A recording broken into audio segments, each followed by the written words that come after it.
Hey, what's up, viewers? Patrick from Bob vs. Only, back with another YouTube video in this episode number 2 of Not Giving Up Week on Bob verses of the day. And today's verse comes out of Matthew 11, verse 28. And it says, "Come to me, all who are weary and burdened, and I will give you rest." And that's what that verse means. And let's get into it. In the book of 2 Corinthians, in chapter 4, this is verses 16 through 18, and it reads, "Therefore we do not lose heart, though outwardly we are wasting away, yet inwardly we are being renewed day by day. For our light and momentary troubles are achieving for us an eternal glory that far outweighs them all.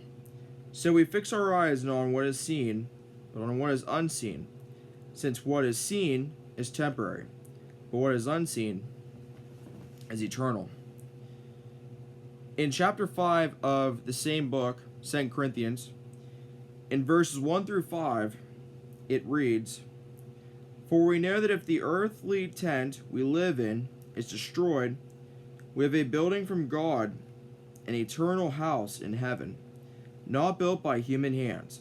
Meanwhile, we groan, longing to be clothed instead with our heavenly dwelling. Because when we are clothed, we will not be found naked. For while we are in this tent, we groan and are burdened, because we do not wish to be unclothed, but to be clothed instead with our heavenly dwelling, so that what is mortal may be swallowed up by life. Now the one who has fashioned us for this very purpose is God, who has given us the Spirit as a deposit guaranteeing what is to come." And finally, in 2 Corinthians, in chapter 6, verse 3, it reads, "We put no stumbling block in anyone's path, so that our ministry will not be discredited."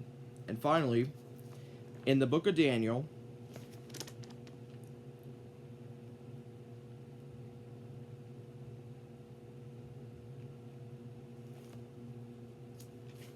in chapter 2, verses 36 through 45, and it reads, "This was the dream, and now we will interpret it to the king. Your Majesty, you are the King of kings. The God of heaven has given you dominion and power and might and glory. In your hands he has placed all mankind and the beasts of the field and the birds in the sky. Wherever they live, he has made you ruler over them all. You are that head of gold. After you, another kingdom will arise, inferior to yours. Next, a third kingdom, one of bronze, will rule over the whole earth. Finally, there will be a fourth kingdom, strong as iron, for iron breaks and smashes everything. And as iron breaks things to pieces, so it will crush and break all the others.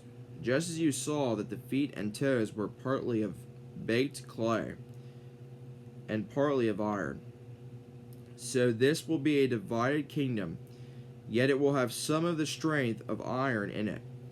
Even as you saw iron mixed with clay, as the toes were partly iron and partly clay, so this kingdom will be partly strong and partly brittle. And just as you saw the iron mixed with baked clay, so the people will be a mixture and will not remain united any more than iron mixes with clay.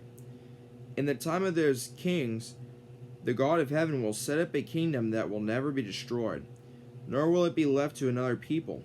It will crush all those kingdoms and bring them to an end, but it will itself endure forever. This is the meaning of the vision of the rock cut out of a mountain, but not by human hands. A rock that broke the iron, the bronze, the clay, the silver, and the gold to pieces. The great God has shown the king what will take place in the future.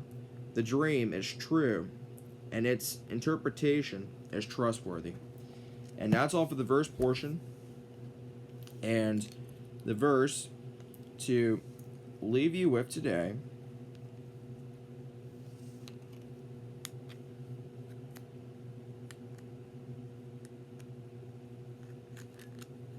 It's Habakkuk chapter 2, verse 14, and it reads, "For the earth will be filled with the knowledge of the glory of the Lord, as the waters cover the sea."